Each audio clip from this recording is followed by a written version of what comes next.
Assalamualaikum warahmatullahi wabarakatuh. Perkenalkan, nama saya Siti Wahyuni dengan NIM 200420045. Baiklah, saya akan mempresentasikan materi untuk memenuhi tugas pertemuan kedua mata kuliah Sistem Hukum Indonesia. Adapun materi yang saya bahas yaitu yang pertama, hubungan masyarakat dengan keberadaan kaidah hukum. Hukum selalu dibutuhkan dalam kehidupan bermasyarakat. Definisinya yaitu serangkaian peraturan yang mengatur kehidupan manusia dalam hidup bermasyarakat, serta terdapat sanksi bagi yang melanggarnya. Hukum baik yang tertulis maupun yang tidak tertulis, pada dasarnya berlaku dan ditaati orang sebagai peraturan yang harus ditaati dalam kehidupan bermasyarakat. Dalam kehidupan bermasyarakat tidak dapat lepas dari keberadaan hukum. Hukum berperan menciptakan keamanan dan ketertiban. Hukum akan mencegah warga masyarakat untuk melakukan tindakan-tindakan yang melanggar kepentingan bersama, di mana hal ini akan mendorong terwujudnya suasana aman dan tertib dalam kehidupan masyarakat. Selanjutnya, kaidah-kaidah hukum. Kaidah hukum merupakan peraturan yang dibuat secara resmi oleh pemimpin masyarakat atau pemimpin negara yang mengatur hubungan atau interaksi pribadi, baik secara langsung maupun tidak langsung. Kaidah hukum ditujukan untuk kedamaian, ketentraman, dan ketertiban hidup bersama. Apabila ada yang melanggar kaidah hukum tersebut, maka akan mendapat sanksi yang tegas. Yang pertama, norma agama, yaitu peraturan hidup yang harus diterima manusia sebagai perintah, larangan, dan ajaran yang bersumber dari Tuhan Yang Maha Esa. Pelanggaran terhadap norma ini akan mendapat hukuman dari Tuhan Yang Maha Esa. Yang kedua, norma kesusilaan, yaitu peraturan kesusilaan yang dianggap sebagai suara hati sanubari manusia. Yang ketiga, norma kesopanan, yaitu peraturan hidup yang timbul dari pergaulan sekelompok atau segolongan manusia. Yang keempat yaitu norma hukum, peraturan hidup yang bersifat mengatur, memaksa, dan mempunyai sanksi, dibuat oleh penguasa dan mengikat bagi setiap orang, dan pelaksanaannya dapat dipaksakan oleh penguasa. Baiklah, selanjutnya sejarah hukum. Sejarah hukum adalah studi tentang bagaimana hukum berkembang dan mengapa hal itu berubah. Sejarah hukum berhubungan erat dengan perkembangan peradaban dan diatur dalam konteks sejarah sosial yang lebih luas. Sejarah hukum Indonesia. Sebelum Belanda atau sebelum penjajahan.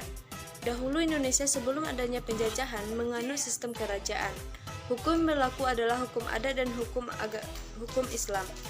Pada beberapa daerah, hukum Islam dan hukum adat berdampingan dalam kehidupan bermasyarakat di daerah. Selanjutnya, VOC pada tahun 1602 sampai 1799. Tujuan dibentuknya VOC adalah perdagangan rempah-rempah dari orang pribumi dan meraih keuntungan di pasar Eropa.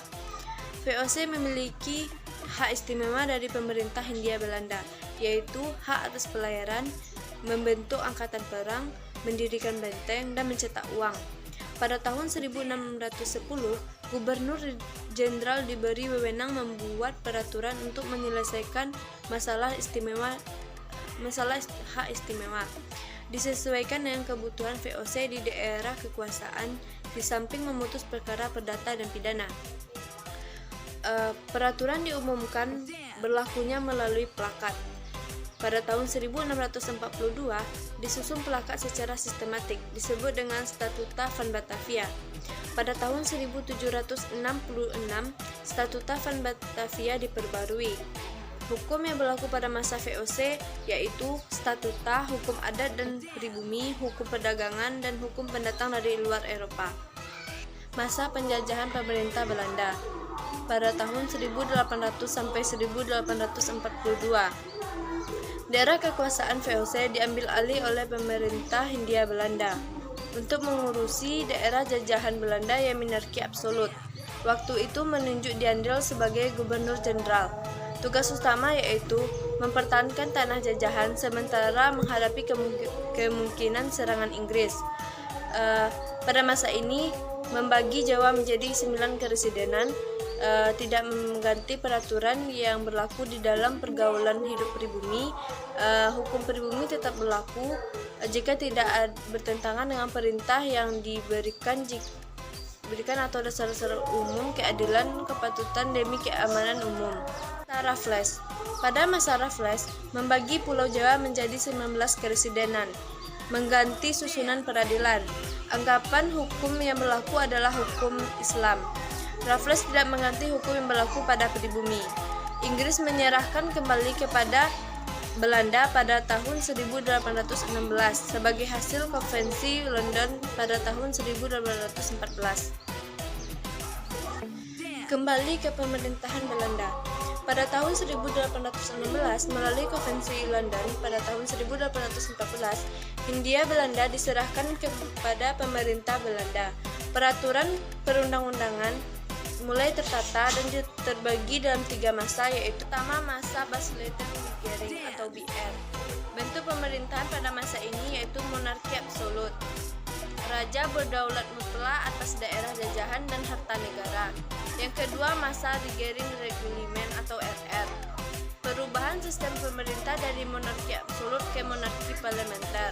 Kekuasaan raja berkurang, undang-undang daerah jajahan tidak dibuat raja tetapi dibuat bersama-sama dengan parlemen. Yang ketiga, masa Indische Staatsregeling atau IS.